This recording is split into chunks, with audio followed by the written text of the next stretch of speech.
about lunchtime, Boaz shows up. And he goes over, I saw him talking to his manager, and then he approached me. And he said, I don't think you should work in anyone else's field. You should stay here. Work with the women that work for me. And, oh yeah, and I told the other men to leave you alone. They're not going to bother you. And if you get thirsty, there's some water jars over there that they filled up. They're all ready for you if you want to get a drink. I was shocked, quite honestly. And, I mean, why would he talk to me? I'm just a worker in this field. So, I bowed down, and I said, why are you so nice to a Moabite woman? I'm kind of at the low end of the totem pole. And he came up with a great excuse. He said, well, I heard all that you have done for your mother-in-law since your husband died. And I pray that Yahweh will bless you and reward you for what you have done. And now that you've come to him for protection, I pray that he will honor that and give that to you. And I had no idea, really. I didn't really get what he was talking about when he talked about me coming to Yahweh for protection. I was just working on the field. But I decided not to worry about it, and I kept working anyway. So I worked all day long, and whenever I saw Boaz, I kind of noticed that he was kind of glancing my way too.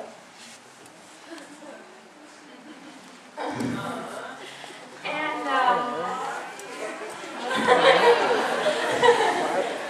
yeah, that's kind of how I felt.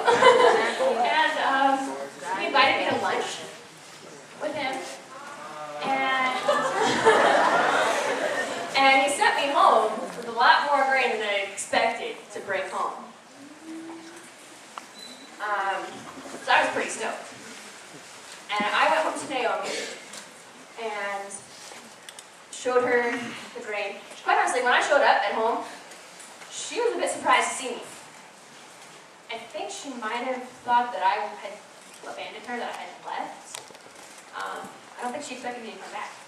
But when she saw how much grain I had, then she jumped out of her chair and she wanted to know everything about my day. And so I told her who I worked for and where I worked and what I did. And she informed me that Boaz was a distant relative of Elimelech's. And so he had a duty to support us. So I guess it was cool with her, cool with Boaz. So I kept working. I worked all the way through the barley harvest and the wheat harvest until the job was completely done.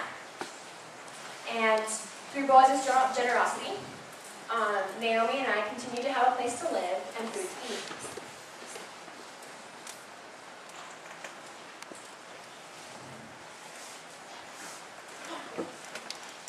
One day, Naomi came up to me before work. Or was it after work? It was after work, definitely.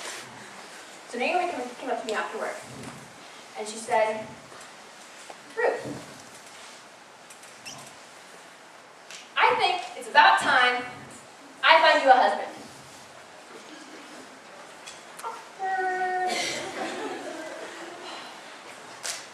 One that will support you, give you a home,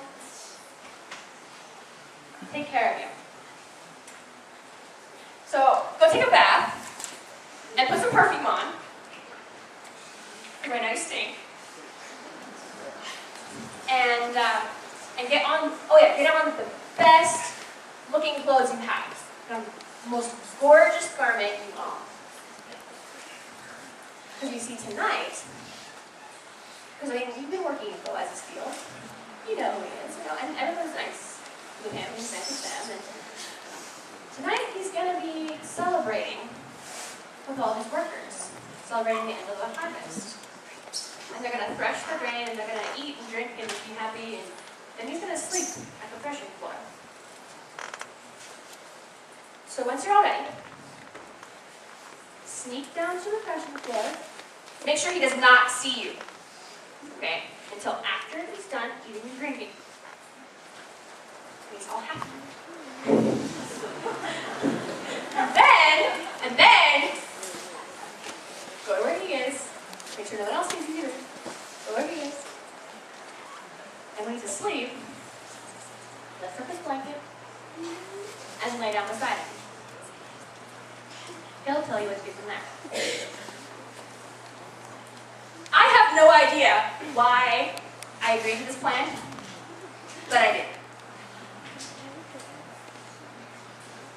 I was risking my reputation, my home, any friends that I had made. Like, I was risking everything. Oh yeah, and my safety. To go alone at night to a drunk man's bed. That sounds pretty bad. But I like Boaz. And something inside my gut was telling me that it was okay, that this was the right thing to do. And even though, quite honestly, my head, everything about my logic, it was screaming, this is a stupid idea! Okay? Just wanted to throw that out there. Stupid idea. But my gut said to do it anyway.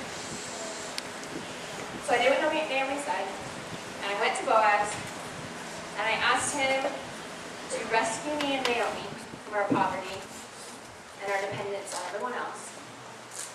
And I asked him to take care of me, protect me, and love me for the rest of his life. Thankfully, he said yes.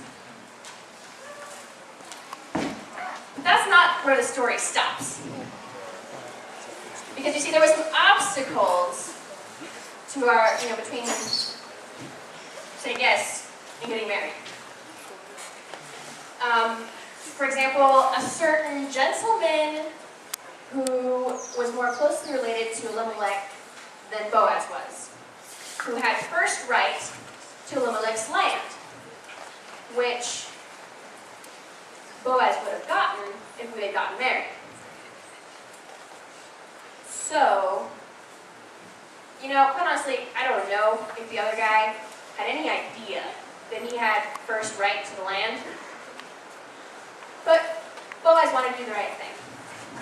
So he went to court and to sort it all out. And I waited nervously with Naomi all day. And when he finally came back, he had good news. That the other guy wasn't interested. So we got married, and before too long, Yahweh blessed us with a beautiful baby boy named Obed.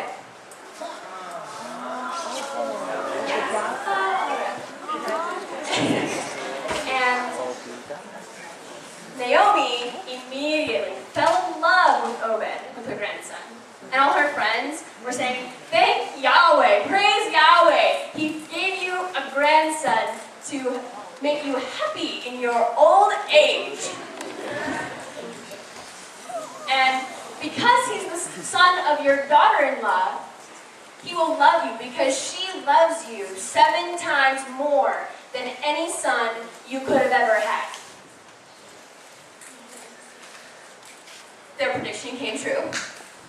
And Naomi and Obed spent so much time together that the women started calling him Naomi's boy.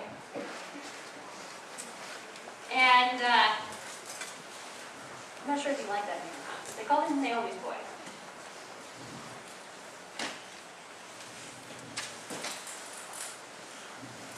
So that's my story. But it's not just a story about me. It's a story about my God.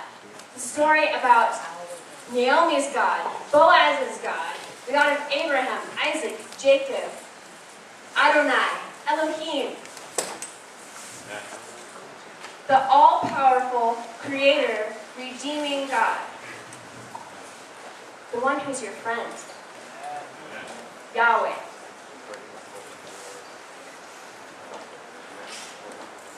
He found me in Moab, among enemies of the Israelites. He found me in a place that was distant and disconnected from himself. He reached out to me when I was still his enemy. He knew me way before I knew him. And through my experience with Naomi, he rescued us from poverty, from depression, and he gave us joy and love and security. And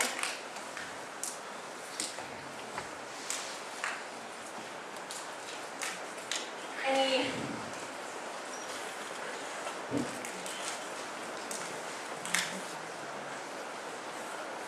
through my experience with Naomi, he taught me to be loyal, he taught me to love, no matter what.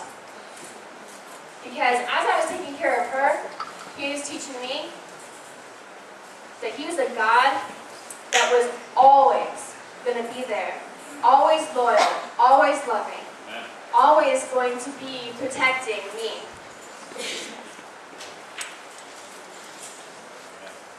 So my friends, when life gets hard, I'm not sure how much harder it can get than losing your father-in-law, your husband, your brother-in-law, your mother-in-law rejects you, like all these things. I'm not sure how much harder it could have gotten, okay?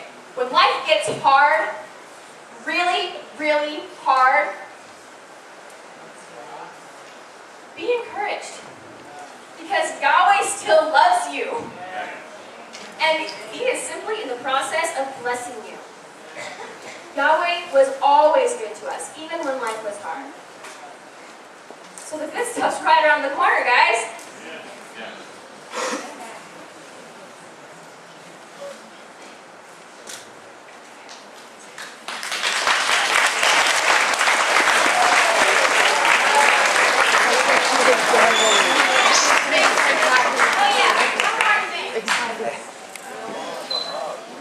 Obed grew up, and he had a son, and that son was named Jesse.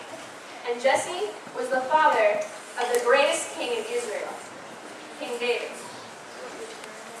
And David was the ancestor of the greatest redeemer the world has ever seen. And that was Jesus.